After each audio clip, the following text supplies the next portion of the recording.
Alors bon, je vais commencer Karine. Alors quelle est selon toi la place de la nutrition dans la performance et au quotidien? Alors c'est une place de plus en plus importante pour moi au fil des années avec l'âge et puis avec la nécessité de durer dans la santé et la performance.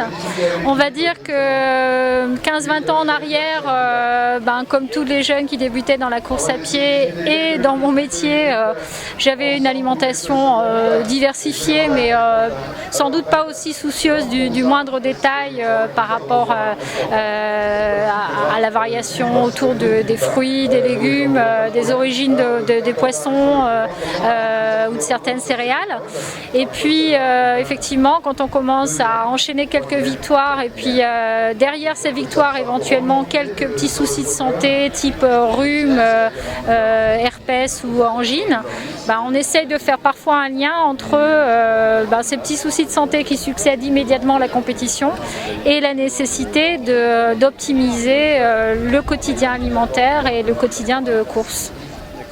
Très bien, merci. Et justement, est-ce que tu aurais quelques conseils à apporter à des gens qui doivent s'alimenter avant des courses ou au quotidien de façon à avoir un meilleur équilibre entre une bonne répartition entre les protéines, les lipides, les glucides? Alors plus largement, moi c'est vrai que ce qui me frappe, c'est que souvent les gens ne sont pas des gros mangeurs. Ils ont l'impression parfois d'avoir quelques kilos en trop sous prétexte d'avoir une alimentation qui est trop riche. C'est parfois vrai, mais on a aussi des déséquilibres moins faciles à expliquer aux gens, mais qui pourtant ont leur importance. C'est le fait par exemple d'avoir des kilos en trop parce que les gens s'évertuent à enlever de leur assiette toute source de graisse. Or le corps humain et le cerveau en premier étant une éponge de graisse ont besoin de graisse choisie pour le coup. Donc j'explique les détails, les différences entre l'huile d'olive, l'huile de colza et l'huile de caméline, les graisses de poisson pour que les gens entendent ces différences entre les graisses. Et puis ensuite il faut aussi leur faire comprendre que les fruits c'est bon, mais qu'une pyramide alimentaire qui comporte 5 fruits et 5 légumes est un peu trop riche en fruits et qu'elle peut leur apporter un peu trop de sucre rapide et parfois des déséquilibres même chez les sportifs entre les apports de sucre lent et les apports de sucre rapide. Donc il faut retravailler sur certains équilibres pour le sujet lambda, mais encore plus pour le sportif. Et puis ensuite rentrer dans le détail pour ce qui concerne les préparations d'objectifs sportifs importants pour qu'on privilégie des céréales souvent sans gluten, des produits laitiers plutôt végétaux qu'animaux, pour privilégier aussi la santé de l'intestin et l'absorption ensuite des nutriments avant l'effort et pendant l'effort. Est-ce que par rapport à une compétition à J-7, est-ce que tu as un protocole alimentaire que tu respectes et des conseils que tu peux apporter à toutes les personnes qui nous suivent? Alors, moi, au fil des années, j'ai appris à connaître les régimes dissociés scandinaves et à les éviter. Maintenant, j'ai une alimentation au plus près de la course qui est plutôt assez proche de mon alimentation du quotidien, avec un juste équilibre entre les protéines animales et végétales, les lipides choisis, comme je disais, et puis les sucres lents.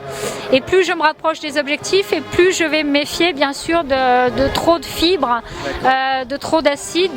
Donc je vais progressivement écarter de l'assiette dans la semaine qui précède l'objectif, donc privilégier le poisson et les viandes blanches plutôt que les viandes rouges ou les œufs. Et puis effectivement privilégier aussi les céréales sans gluten, notamment le riz, les pommes de terre, pour qu'encore une fois l'intestin soit à même d'être au calme et de bénéficier de tout ce qu'on va lui apporter pendant l'effort. Et justement, après ma question c'est pendant l'effort, alors comment tu procèdes en termes d'alimentation durant l'effort? Alors je différencie les distances de course entre les trails classiques de moins de 70 km et les ultras au-delà de 70, parce que lorsque l'on fait un templier ou une course plus courte, on va être plus sur des besoins d'énergie rapide, d'énergie immédiate.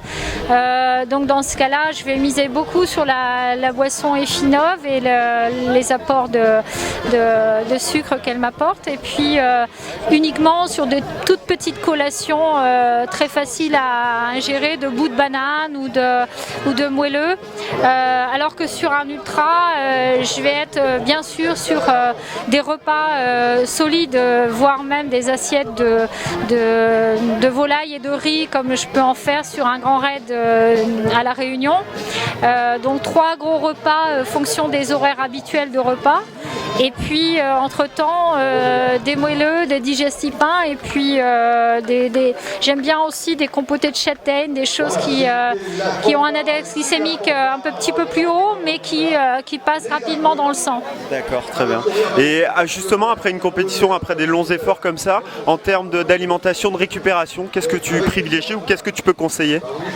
Alors déjà de s'alimenter, de s'hydrater non seulement pendant la course régulièrement, mais immédiatement dans les 2 heures qui suivent, profiter de cette fameuse fenêtre métabolique qui fait que on doit privilégier les acides aminés de récupération, nos boissons, voilà. Et puis tout de suite, dès qu'on peut manger, là pour le coup on peut manger un fruit, mais on peut très vite enquiller un plat de riz ou de pommes de terre avec du poisson pour récupérer et les glucides et les protéines qui vont défendre un petit peu les tendons, les muscles de toute blessure. D'accord, très bien. Et justement, plus globalement, le partenariat avec Effinov, qu'est-ce qui t'apporte au quotidien ?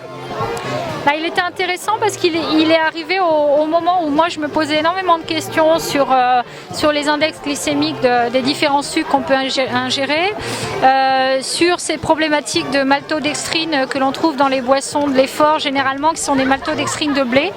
Or je pense qu'il y a beaucoup de gens qui utilisent ces boissons sans trop se poser de questions pendant des mois et des années, et qui au bout d'un certain nombre d'années peuvent en pâtir. Qui plus est, lorsque on utilise trop souvent des produits à index glycémique élevé. Moi j'ai vu des gens à qui je faisais un test de dépistage de prédiabète ou de diabète et qui s'avéraient, même sportifs, être des prétendants à avoir du diabète. Donc c'est vraiment une réflexion que j'avais eue avant de rencontrer Anthony Berthoud, et ces réflexions de conception m'ont semblé très intéressantes, qui plus est en voyant beaucoup de produits sans gluten et sans protéines de lait, et puis avec le souci d'y mettre des graines de lin, mettre vraiment des petits détails qui font la différence. Donc c'est pour ça que très logiquement je suis venue à utiliser sa gamme, et j'espère qu'il va continuer avec toute son équipe à chercher à développer des produits, parce que je pense qu'on peut encore faire par rapport aux différences que je disais entre le trail et l'ultra trail, mais en tout cas il a la réussite qu'il mérite, et c'est très bien. Merci Karine.